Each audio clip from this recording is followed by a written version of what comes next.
positive thinking won't let you do anything. I get so annoyed when I hear some people enthusiastically stand up and say, man, with positive thinking you can just do anything. Just believe it, and man, think about it positive enough, you can do it. I believe that's ridiculous. See, I'm 60 years old. I don't care how positive I got. I could not whip a boxing champion. I don't care how positive I got. I could not play football in the NFL or the basketball in the NBA. I don't care how positive I got. I couldn't perform major surgery on you and have you live. Nor could I give you a lecture on nuclear physics. Positive thinking won't let you do anything, but it will let you do everything. Better than negative thinking will. Now, I know that for most busy people, getting regular exercise is about as easy as climbing Mount Kilimanjaro.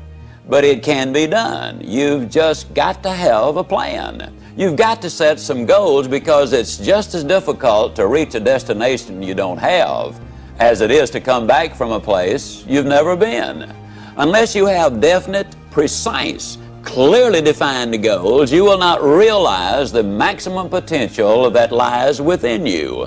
And this applies to every aspect of your life, not just to exercise. Now, here's some steps you can take towards that end. First, identify your goals, and next, set a deadline for reaching them. Make a list of obstacles you have to overcome to reach your goals. Identify the people who can help you overcome those obstacles, and make a list of skills you have and those you need to achieve your goals, and then develop a plan. Now, a word about goals themselves. There are 7 different kinds of goals. There are physical, financial, spiritual, career, family, mental, and social.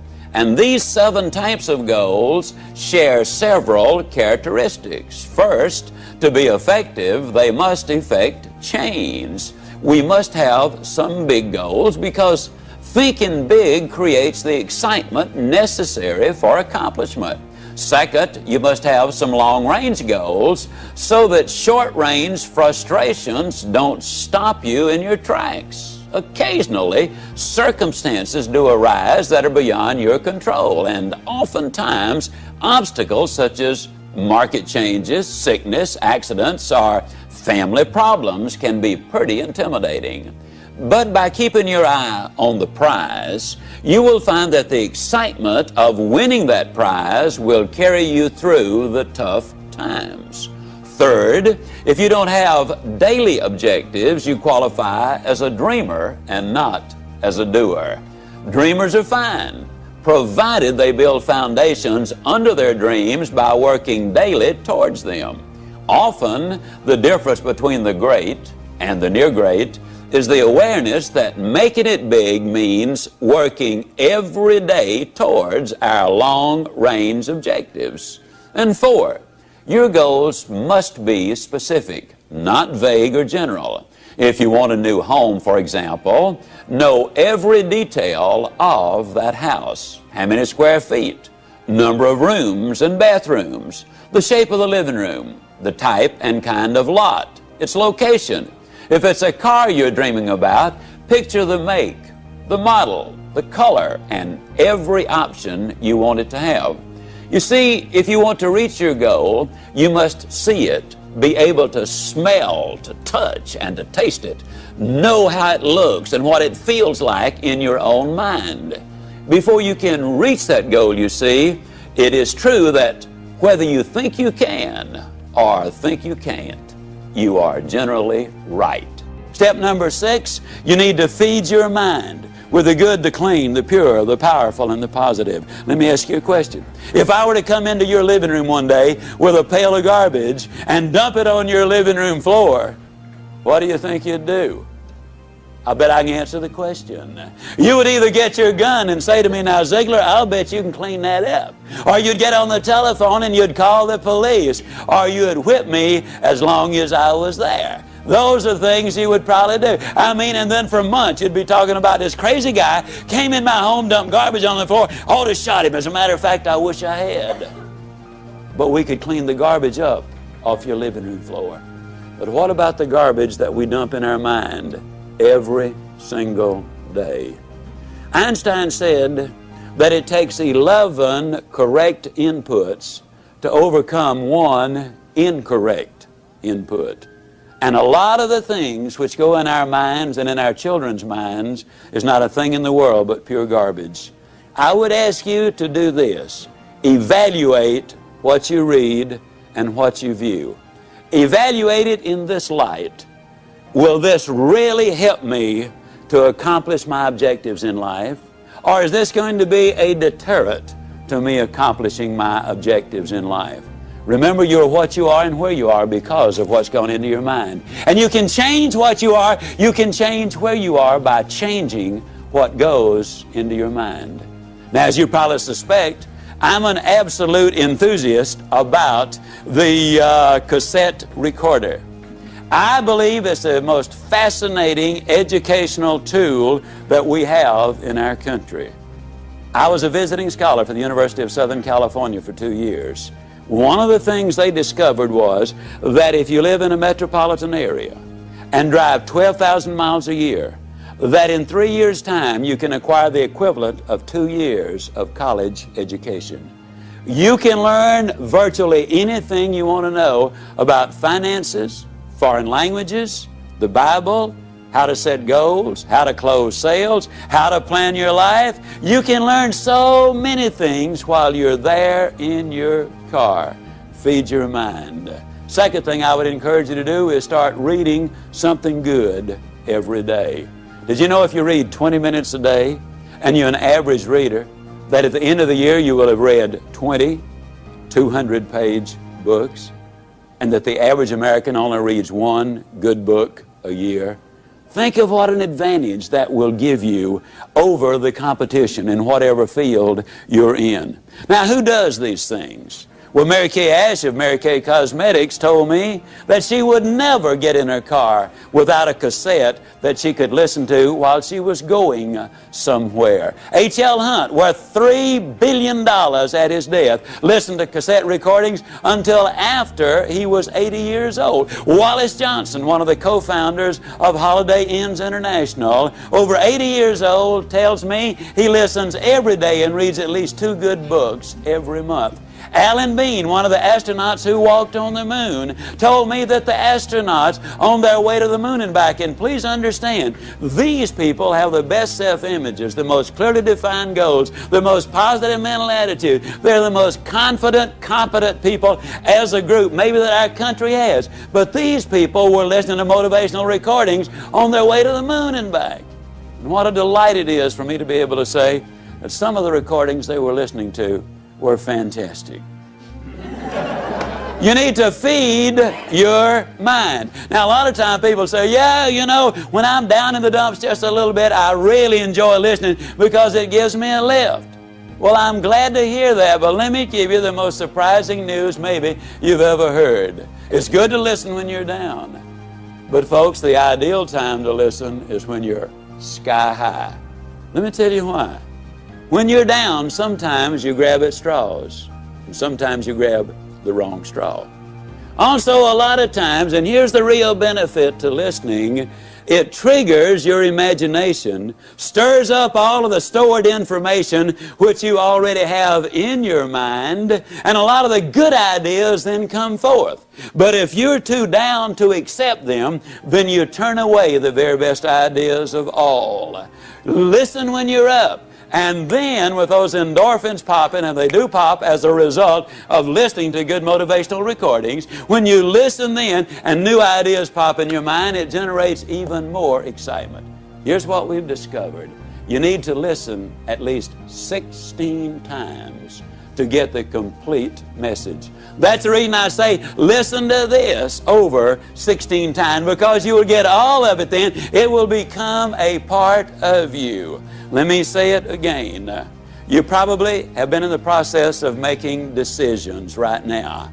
As you listen, you will make those decisions. But as you listen over and over, the decision changes to commitment. And once you've made the commitment, then you will seek the training which will make the difference, because that means behavior changes. And when you change behavior, then you start developing winning habits. And that's what this is really all about. Step number 7, if you want to build a winning attitude, you need to take time, and this is probably going to surprise you based on what you've heard me say so far, but you need to take time to be quiet. You know, the average American sleeps 30 minutes too late every day. And when that opportunity clock does sound off, they hit the floor, in a dead run. They scoot past the kiddies' room on the way to the kitchen, they bang on the door, and they say, "Get up, kids, we got to go to school now. I don't have to tell you again. We were late yesterday morning. Don't want it to happen again." And they scoot on back to the kitchen, they plug in the coffee maker in the toaster, and on the way back by the kids' room, they bang again. "Now, what I tell you, not going to have to tell you again." They scoot in, they get dressed real fast, they shave and apply their makeup, and by then the kids are up. They rustle them into the den, and they set a bowl of cereal in front of them, turn the television set on, running their mind and their body all at the same time. They gulp their breakfast down, they hop in their car, and woe be to that person who dares to pull in on them when they've got the traffic jump on them. It will be too bad for them if they do. They hustle down, they drop their kids out, they rush on down to their work, and they're busy all day, and in the evening they come home and repeat that process, and by the time they get ready for bed, after watching 3.5 hours of television, they are exhausted. You know what we need to do, folks? We need to take time to be quiet. You need to do it at least 4 or 5 times a week. A lot of people say, "Well, that guy keeps talking about time for this and time for that. I don't have time for all of these things." Let me tell you how you can create an extra 3 hours every day of your life, guaranteed.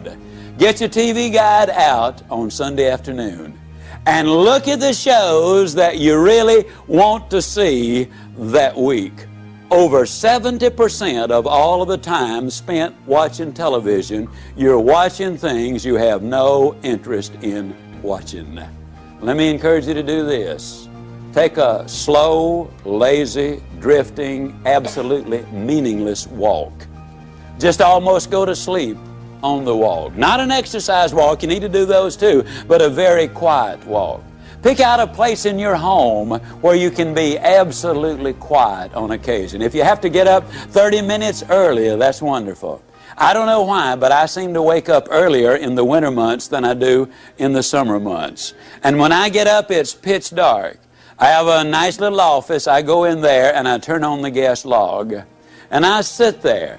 And every time I do that, without exception, I have the most exciting day of my life. I simply run through my mind the things I'm going to be doing.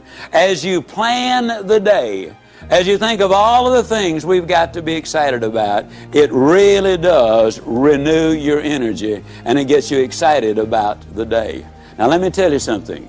This is going to be one of the toughest things you'll ever do. When you sit down saying, "Well, I'm going to sit perfectly quiet for 20 or even 30 minutes, you will think of 2,868 reasons or things that you've got to do. You try to decide, do I raise the window or lower it? Do I turn the heat up or down? Do I cut the air conditioner off or do I turn it more full blast? Do I really need to go to the bathroom? Am I going to get me a cup of coffee? What is that noise against the outside? Maybe I better check up on that." Resist the temptation.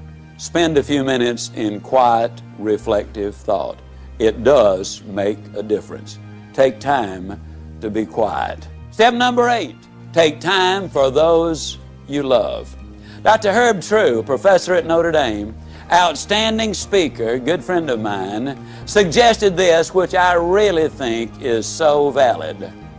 Frequently, every 2 or 3 months, you should close your eyes and visualize that everybody whom you love, really love, were suddenly, completely, totally, and forever taken out of your life. Then ask yourself the question, what would your regrets be? Would you really regret that you had not picked up the telephone and called that distant cousin, or even a brother or a sister, or a mother or father, or a son and a daughter? Would it be really a heartbreaking experience because you had not called and said, "You know, I'm really sorry that we had the problem.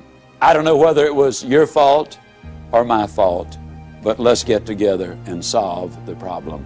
Take time for those you love.